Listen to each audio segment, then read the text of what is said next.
Hello, Elk Grove Unified students, families, and staff. I'm Santhi Pinkerton from Communications. And I'm Sandeep Dosanjh. We're here to bring you another episode of EGU News to provide you with a district, county, and state update.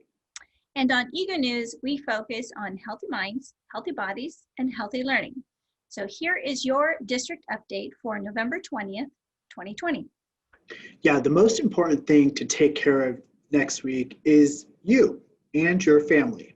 As we monitor and continue to survey how things are going, we are seeing positive results. Absolutely. So, Sunday, we have results from more than 92% of our children, our students, regarding learning model choices. And this high response rate really shows that our parents are connected to their schools and they have access to their students' information. Yeah, and this bodes very well for the future of our district and our ability to stay connected to matters of utmost importance for your child. Yes. Now, another indicator, Sandeep, is that we're watching our average daily attendance rate, which remains high. I mean, it's at 96.8%.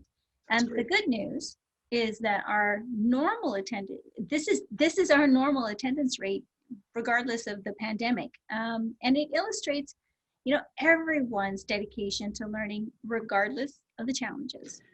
Yeah, and it is clear that we are a unified community that cares deeply about the high quality education of our students.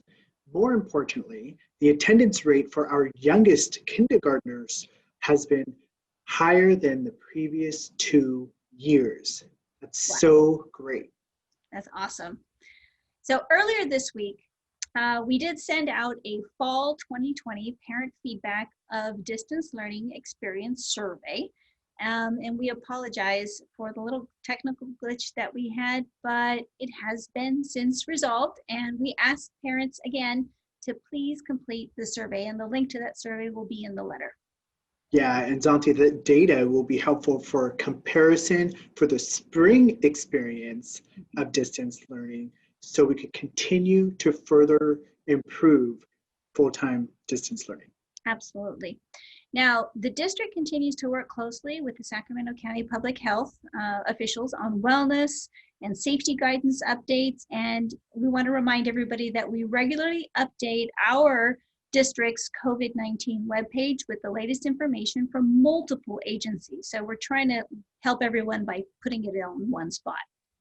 Yeah, and as a potential COVID-19 vaccine provides us with a glimmer of hope for a full return of school, we do want to remind parents again that even if we continue with a partial return in January, and all students scheduled to return to their school campus must have their immunization records up to date before they can be at school.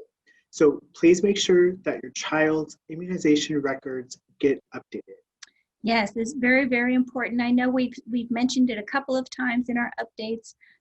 Can't mention it more that the immunization records for each student before they can come back on campus has to be updated. So thank you. And before we get to today's county and state update, let's see what one of our student athletes has been up to with staying sharp. Here is a student athlete highlight, created by Denson Cortez from Franklin High School. And here he features Michael Lloyd. It's that time of the week again, and today we bring to you another athlete from Franklin High School. This time we bring you Michael Lloyd, a center for our varsity football team, to see what he's been doing during COVID. I'm Michael Lloyd. I'm an incoming senior, and I play O-line, specifically center. I've been playing, I think this is my 10th year, and I played strictly Franklin, so the Franklin Junior program. And now, I played center, which I currently play. I played right guard. I played basically the whole O-line in my life, and I've also played defense, but I just love center, man. That's my position. With COVID closing down gyms and training facilities, we asked Michael what were some things he was doing to stay ready. When COVID hit and shut down the team workouts, I've been just trying to get better on my own. Some days I do more like conditioning, so I'll maybe run a couple miles, and then other days I'll work on more footwork, like the ladder drills, maybe sled, and then cone drills to work on my football footwork. I've just been trying to better myself, so I've hit up a couple of my friends and we lift almost every day. And then when people can't get together, I'll just come to the field and just try to get better on my footwork. With a unique football season that's being pushed back into winter, Mike commented on the new change and how it will affect the team. Well, we run a really tough, hard-nosed, ground and pound offense. So when we just hit people in their mouths early, it'll be cold and they just don't want to get hit for the rest of the game. So that'll play to our advantage. Talk about the expectations for the O-line this year. You guys are looking as a good, pretty O-line in the Delta League. What's your guys' expectations for the O-line? So my expectation is just, we were pretty dominant last year. We just got to clean up the mental mistakes such as holdings, false starts. So I just want to get together with my guys and we can talk about how we can hash those out and fix them so we can just be extremely dominant like the 2014-2015 Folsom O-line. Mike Lloyd and the offensive line look to turn heads in the Delta League. As he heads into his senior year, Mike has an offer from Lewis and Clark College in Portland, Oregon, and looks to build on his list. Well, college football is always something I've been wanting to do. It's been one of my dreams since I was a kid. And so far, I have an offer to Lewis and Clark College. Go Pioneers. All in all, with size, physicality, strength, and knowledge, Mike Lloyd hasn't let COVID stop him from perfecting his craft. He looks to have a spectacular senior year, helping the Wildcats in their run game. This is Denson Cortez reporting for Wildcat TV. This has been Michael Lloyd, and you're watching Wildcat TV. Go Cats. Thank you. That was a great piece from Franklin High School. Now for the county and state update. Sacramento County remains in the purple tier at a 21.1 for new COVID-19 cases per day per 100,000, and it's at a 7.1% positivity rate.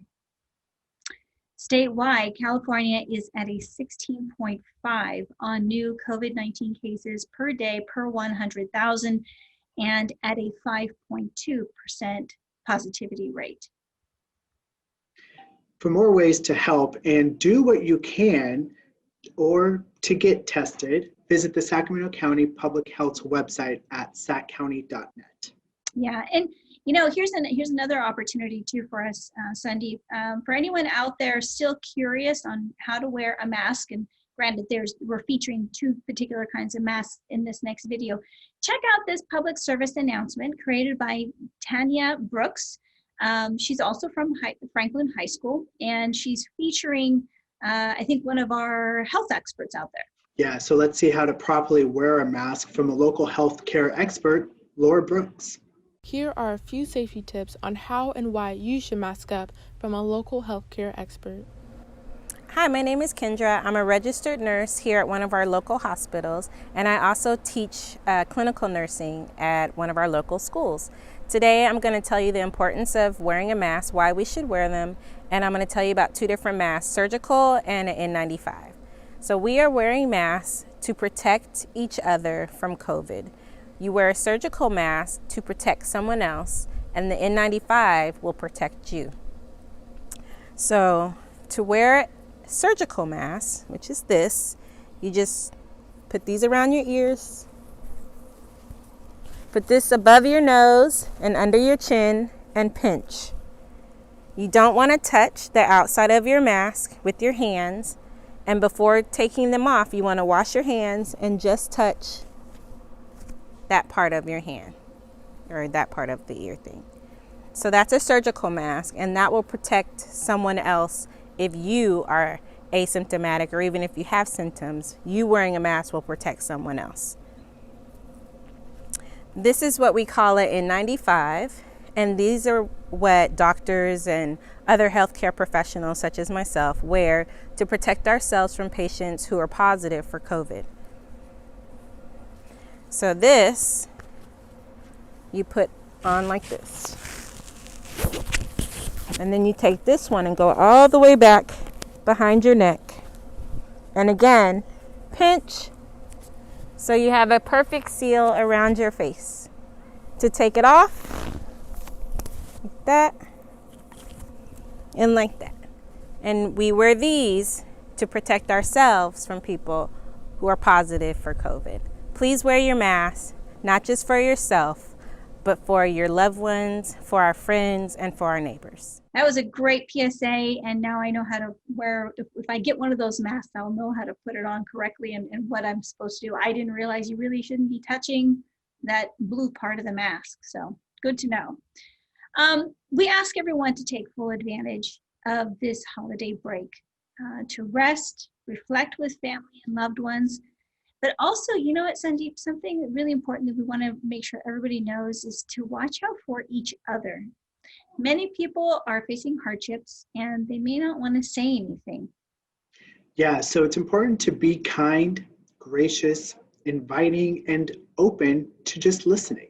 Some people may need to know about resources they can turn to for help, and we have some on our family resource page that's on our COVID-19 page. So lastly, stay committed to reducing the spread of COVID-19 in our community and others by wearing a mask, watching your distance, and washing your hands. That's right. All right. So that's it for our EGU News update for this week, but keep watching afterwards to hear the student representative reports and listen to all the cool, innovative things that our students have been doing to stay engaged and connected. And it's not just what our students are doing, but it's also what our teachers and counselors and staff at schools are doing to keep students connected during these challenging times.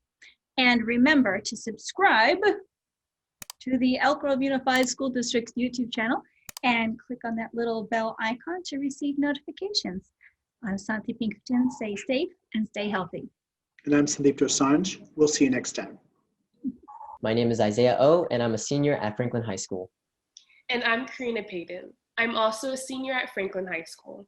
It's been 11 months since we last reported, and we're pleased to let you know that we have a lot to share. Even with the coronavirus slowing some of our activities down, school life has continued for our students. To help seniors complete their college applications during this time of uncertainty, Franklin has hosted multiple virtual college application workshops and visits. Our counseling staff continues to do an amazing job supplying valuable information to students so that they can achieve academic success and get answers to questions during this critical period of their lives.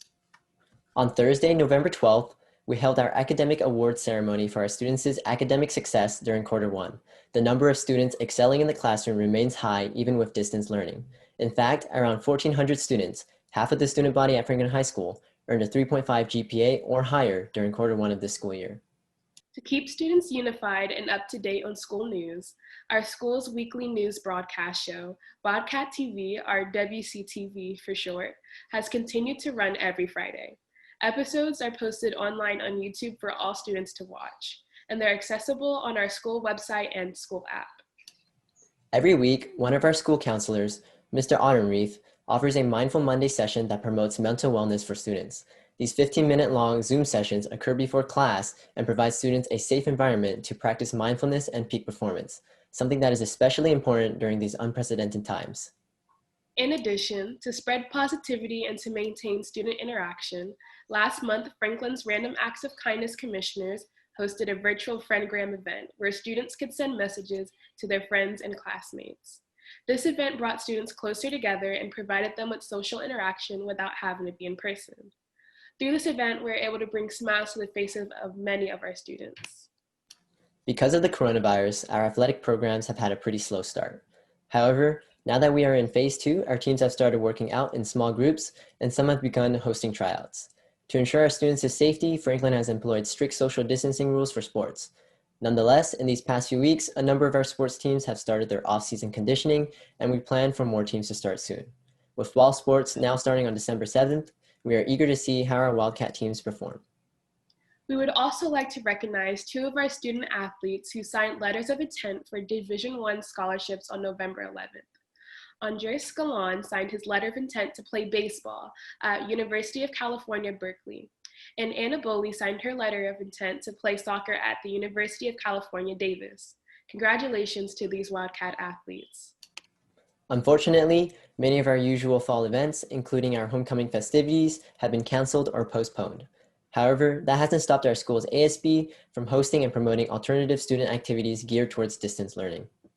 Although they had to do some heavy modification, Franklin's Link Crew still held their annual fall festival. And the 10 days leading up to Halloween, students were invited to participate in a variety of activities from home. The contests were held via Instagram, and we're happy to have successfully reached out to the freshman population here on campus. In the past couple of weeks, Franklin has had multiple virtual spirit days where students could earn spirit points for their class by taking pictures of themselves dressed up. In an effort to make it more accessible, ASB had students submit their outfits via Instagram, either tagging ASB in their story or below their post. While the experience was definitely different from in-person spirit days, it was a refreshing way for students to stay spirited. To promote student involvement, our ASB program has also hosted several art challenges and contests. In fact, we recently had our Halloween chalk art contest, where contestants created and shared pictures of their chalk art for students to vote on. In September, we held our first ever lip sync contest, which was also a huge hit. Both students and staff members participated, and everyone got to view the lip sync videos and vote for their favorites. Additionally, many of our school clubs have adjusted to the distance learning model and have continued to remain active even during these difficult circumstances. In September, our school hosted a virtual club rush to promote all 55 charter clubs. It was in a video format and has received thousands of views. Since then, our club has continued to meet regularly online via Zoom or Google Meets. Our VAPO department has been busy planning events and trying to keep up with their performances and productions. About a month ago, our Fusion Dance Company hosted our United Show, which is a highlight of the extremely talented visual and performing art groups here at Franklin. Just 2 weeks ago, our Franklin Theater Company finished our fall show, A Midsummer's Night's Dream. President Albiani, members of the board, Superintendent Hoffman, and Ms. Avalos, thank you so much for your time and consideration this evening. Franklin has been trying to do their best in the past 11 months, especially with these unforeseen circumstances, and we hope that with the new year, we can offer even more for our students. Hello, my name is Haley Sanfilippo. I am Rishi Menon, and we are from Pleasant Grove High School. Academic awards are given to students who earn over a 3.6 GPA for the entire semester twice a year. For the spring of 2020, we had 44% of the student population qualify for academic award recognition, and 29% of those earned over a 4.0. If they applied for recognition, they received a certificate for their accomplishments. The PGHS Agriculture Department was recently awarded a state championship in FFA's Farm Business Management event. Our team has been working extremely hard and have achieved what has previously been an elusive feat, a state FFA championship, the first in Pleasant Grove High School's history. Team members included Anna Bibby, who placed first in the state individually, Hannah O'Brien, who placed second, Lindsay Dillon, and Caden Swain. This is definitely a bright spot in what has been an extremely topsy-turvy year in the Ag department, and we hope you'll join us in congratulating these students. Our Student Equity Council has been meeting every Wednesday for 1 to 2 hours. They are working on ideas for how to extend student equity in the health curriculum with the assistance of one of our health teachers, Mrs. Winder. They are working towards adding more LGBTQ representation into the curriculum. The group is also creating surveys for recruitment, one for health curriculum inclusivity for parents and students that would be anonymous, and continuing the work they started with students from Franklin High School on the Would You Do This to Me video project. Club Rush was a success, with 30 clubs creating videos for other students to watch, informing them about their club and its goals. Students then signed up to participate on Google Forms that the advisors used to contact interested students. Mathletes are meeting over Zoom every Thursday after school. They had their first virtual competition utilizing Zoom, Google Classroom, and YouTube on October 8th. PG won third place out of the 15 Sacramento schools and second in Elk Grove Unified School District. One of our seniors, David Dugopolsky, led the team with the perfect score. A big shout out to Michael Steele at Franklin High School for single-handedly saving the 2020 to 2021 Mathlete season. We are truly grateful for all the countless hours that him and the Wildcats have worked to put the competitions together. Link Crew leadership students at Pleasant Grove High School are working hard to support students' social and emotional needs in their student leadership development class. These Link Crew students brainstorm ways to help students through distance learning and develop lesson plans for advocacy. Some of these lessons have centered around goal setting, developing a positive classroom culture and advocacy, empathy, and cyberbullying. They also produce a weekly advocacy update newsletter that includes topics such as workout of the week, book and movie reviews, staff validations, and club information. NAMI Club is bringing Stop Stigma speakers to speak to the school via Zoom. The speakers will share their lived experience with mental illness and efforts to reduce the stigma associated with mental illness and encourage those struggling to seek help. All students and staff were invited to attend. On August 5th, we passed over 400 senior t-shirts to the class of 2021 in a drive-through fashion. It isn't the way we wanted, but it allowed them to celebrate the sunrise of their senior year in their own ways, in their own place the next morning. On September 16th, we passed out shirts to those who purchased them online from the classes 22, 23, and 24, again in a drive-through fashion. Thank you for listening, and we both are excited to show off our school. Go Eagles! Really grateful for all the countless hours that him and the Wildcats have worked to put the competitions together. Link Crew leadership students at Pleasant Grove High School are working hard to support students' social and emotional needs in their student leadership development class. These Link Crew students brainstorm ways to help students through distance learning and develop lesson plans for advocacy. Some of these lessons have centered around goal setting, developing a positive classroom culture and advocacy, empathy, and cyberbullying. They also produce a weekly advocacy update newsletter that includes topics such as workout of the week, book and movie reviews, staff validations, and club information. NAMI Club is bringing Stop Stigma speakers to speak to the school via Zoom. The speakers will share their lived experience with mental illness and efforts to reduce the stigma associated with mental illness and encourage those struggling to seek help. All students and staff were invited to attend. On August 5th, we passed over 400 senior t-shirts to the class of 2021 in a drive-through fashion. It isn't the way we wanted, but it allowed them to celebrate the sunrise of their senior year in their own ways, in their own place the next morning. On September 16th, we passed out shirts to those who purchased them online from the classes 22, 23, and 24, again in a drive-through fashion. Thank you for listening, and we both are excited to show off our school. Go Eagles!